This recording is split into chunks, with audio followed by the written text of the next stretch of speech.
Good evening and welcome in to Tea with Lady DJ. This is a re-recording of Thursday's tea time. I don't really know what happened, but it happened. So here we go. Thursday, our subject matter was, how do you protect your heart? Do you protect it with walls, WALLS, versus fence with gates? How do you do that? Well, both suggest protection. A wall and a fence both suggest protection, but they operate quite differently. A wall around your heart is total, it's permanent, and it is unyielding. It keeps everything out, everything. Pain, certainly, but also connection, love, and vulnerability. Once it is built, it is there.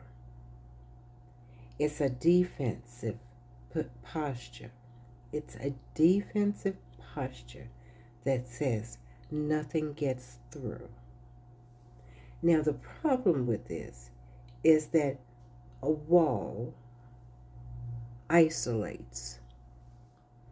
They may protect you from hurt, but they also prevent the intimacy and genuine connection that gives life meaning.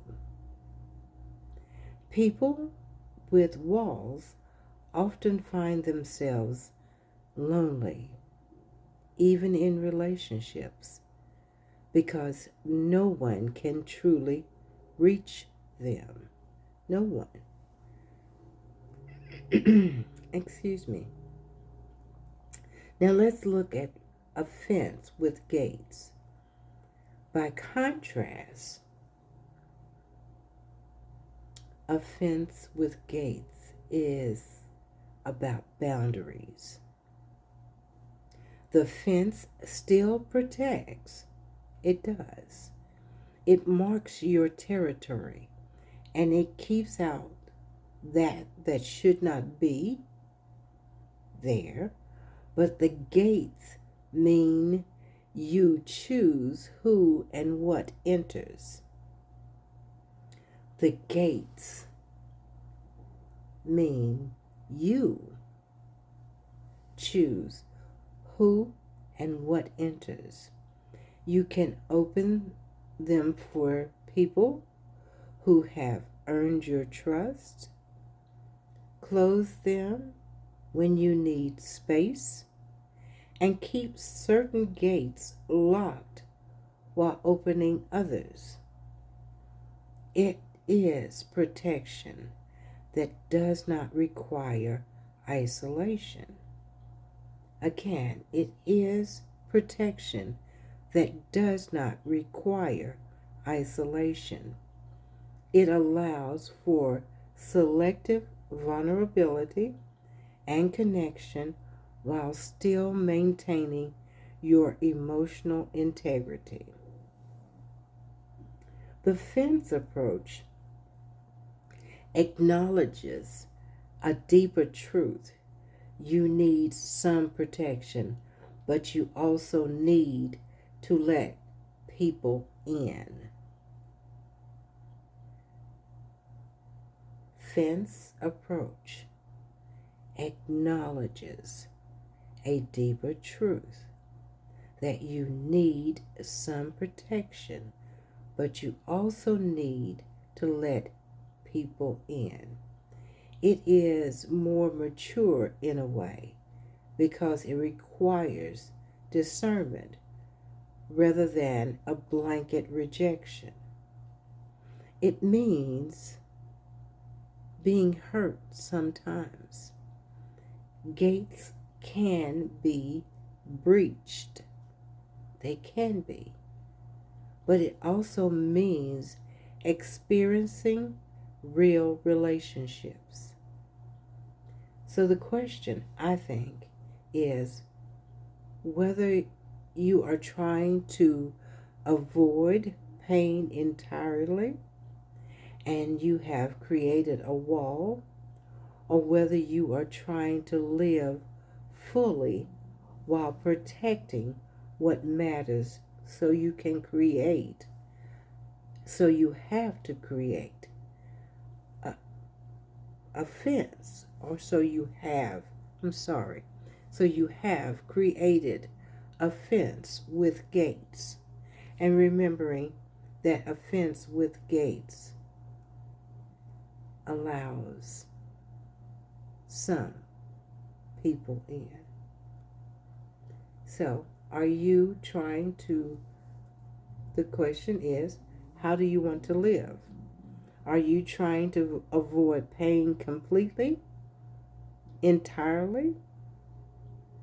Is actually impossible. But the impulse to try shapes a lot of behavior. And you've come in contact with it. You see that there are angry men and women. They are disgruntled. They keep you at bay at all times. And this is not what they really want, but it shapes a lot of behavior. When we build walls, we are often operating from a place of having been hurt, sometimes deeply, and deciding that the cost of connection is not worth the risk.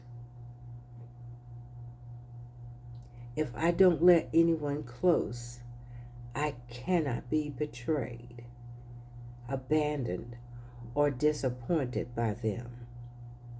It feels like control. It feels like control. But what we are really doing is trading a specific pain, the pain of loss or rejection, for a chronic, diffuse one, a pain of isolation and disconnection. We are not avoiding pain. We are just choosing a different kind of pain. The wall builder often experiences more anxiety, not less. Allow me to repeat that. The wall builder often experiences more anxiety, not less, because the walls require constant maintenance. The walls require constant maintenance. You have to stay vigilant. Keep people at a distance. Manage cognitive dissonance of wanting connection while rejecting it. Right. You want a connection. Your whole person desires a connection, but you talk yourself out of it. You reject it. And this can be exhausting. This can be exhausting. Underneath, there's often a quiet desperation. A part of you knows something is missing. Something is missing. Living fully while protecting what matters is harder in the moment, but easier long term. It requires accepting the pain, accepting that pain is part of the deal. You will be hurt. It's part of living.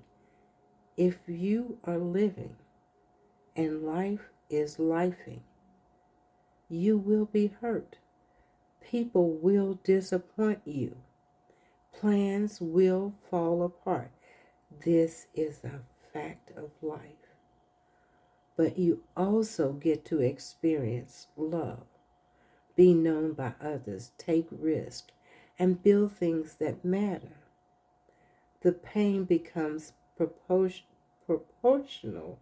and contextual. It comes from real losses, real failures, rather than self inflicted pain through isolation. Rather than self inflicted pain through isolation. The second part requires a kind of courage that is often overlooked. Not the courage to avoid pain, but the courage to endure it, to move through it, and to keep opening yourself despite knowing you can be hurt. That's real strength. That is real strength. And allow me to repeat this, please. The second path requires a kind of courage that is often overlooked. Not the courage to avoid pain, but the courage to endure it, to move through it, to keep opening yourself despite knowing you can be hurt. That is the real strength. The tension is that you have to grieve what the wall building version promises.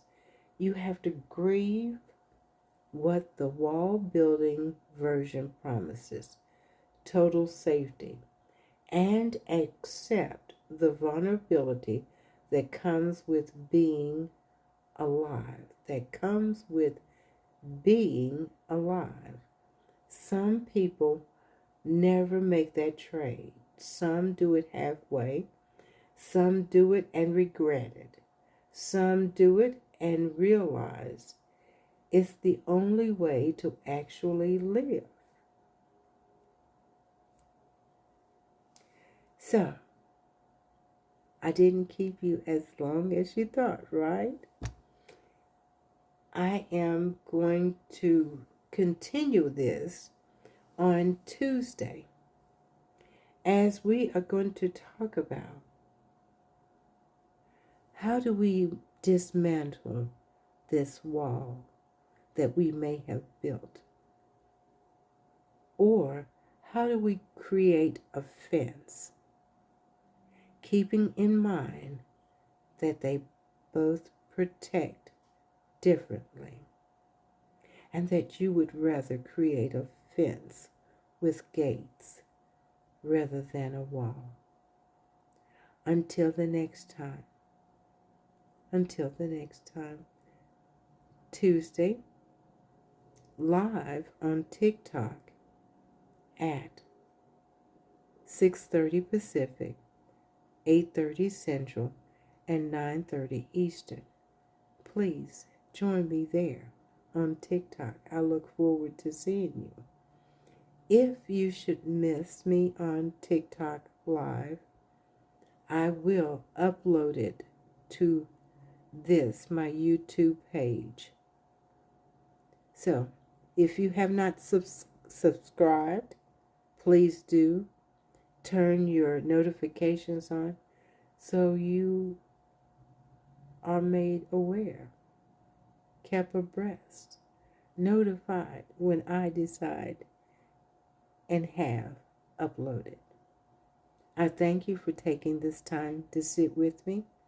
I hope I've shared something that will make you replay this and do a self-evaluation.